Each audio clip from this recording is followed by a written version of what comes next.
Virendra, hello. हम्म। बोलिए बोलिए बोलिए बोलिए बोलिए। देखिए, अगर मुझसे पूछेंगे तो मैं definitely I would like to go long in SBI. अगर आप ओवरऑल देखें तो पीओसी बैंकिंग में यहाँ पे मोमेंटम अच्छा है और उसको लीड कर रहा है स्टेट बैंक ऑफ इंडिया। ये एग्जैक्टली अपने चैनल सपोर्ट पे इसने जो इसका लेवल था वो करीबन 518 का था, 518 को टेस्ट करके ये रिबाउंड ले रहा है। तो ये कहाँ तक जाएगा?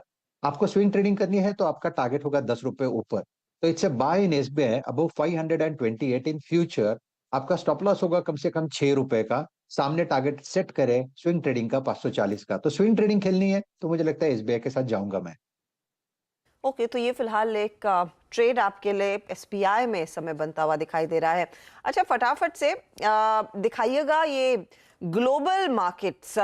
पहले तो आप देखिए ये यूरोपियन मार्केट जिनमें सबसे ज्यादा गिरावट देखने को मिली थी कल के सत्र में, और वहीं से वो स्टेम हुई थी क्राइसिस की आहट। वहां पर एक पुल बैक देखने को मिल रहा है। तो आपके सामने देखिए डैक्स करीब 1.1% ऊपर, फुट्सी में 83 अंकों की बढ़त देखने को मिली, 1% ऊपर ये भी, और फ्रांस के बाजार में भी इजाफा ही देखने को मिल रहा है। तो ये इनफैक्ट एक बड़ा रिलीफ, अच्छा खासा पुल बैक देखने को मिला है।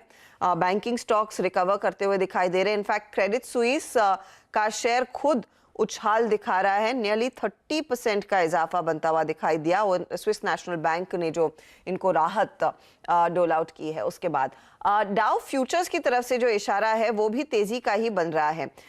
लास्ट जब हमने देखा था करीब 55 पॉइंट, हाँ 58 पॉइंट की गिरावट की बढ़त पर डाउ फ्यूचर्स ट्रेड करता हुआ, और 58 पॉइंट ऊपर आपका नैस्डैक फ्यूचर भी है। तो यह आपके लिए ताजा तस्वीर।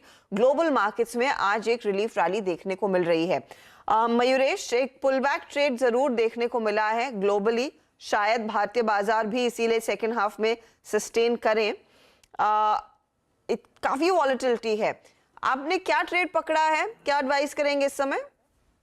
Afternoon Harshita ji, afternoon Veeru ji, and good afternoon to everyone on the panel. तो दो चीजें आई थिंक, जैसे हमारी कल शाम को यूएस टीम से बात हो रही थी, दो चीजें बहुत एविडेंटली बाहर आ रही है। एक, आई थिंक जो रीजनल बैंक्स का एक्सपोजर है in terms of the asset liability mismatch, जिससे सिलिकॉन वैली का एक क्राइसिस स्टार्ट हुआ, ये कंटेंजियन रिस्क शायद रीजनल बैंक्स में बरकरार रहेगा, ऐसी यूएस की टीम मान के चल रही है। क्योंकि आई थिंक जो M2M प्रोविजनिंग लगेगी ये 500 से 600 बिलियन डॉलर्स के ऊपर लगेगी। और ये मैं बात कर रहा हूँ लोअर क्वार्टाइल बैंक्स की। अगर हम थर्ड टियर बैंक्स की बात करते हैं, leaving aside the lower quartile banks, this amount can go 2 और 2.5 टाइम्स। इसलिए आई थिंक जो एक रिस्क है in terms of earnings downgrades financial system को यूएस में, और जिसका एक रिपल इफेक्ट देखने मिल रहा है यूरोपियन बाजारों में। ऑब्वियसली आज रिस्पाइट आ रही है क्योंकि क्रेडिट स्विस को एक बेल आउट मिला है in terms of the loan obligation that it has promised to undertake. But कहीं ना कहीं आई थिंक जो मार्केट्स हैं at least at a global level, they are probably looking on a very weak footing. और इसलिए आई think जो एक down trending का फेज होता है ओनियल मेथोडोलॉजी में, ये काफी मार्केट्स दर्शा रहे हैं। कॉस्पी दर्शा रहा है which is the Korean market, Australian market itself, US के markets and even the Indian markets to large extent after the correction that we have scene.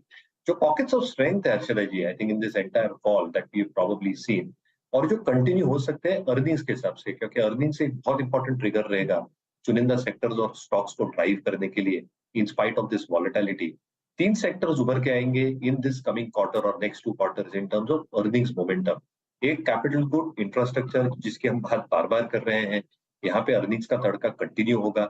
दूसरा पावर स्टॉक्स, जो पावर सेक्टर है यहाँ पे I think obviously pre heat की वजह से या गर्मियों जो जल्दी आई है उसकी वजह से जो एक एक्सपेक्टेशन हम बांध के रख सकते हैं, और जो एल नीनो इफेक्ट है जो सेकंड हाफ में आएगा, मुझे लगता है I think power stocks are here to probably be played out over the next few quarters as well.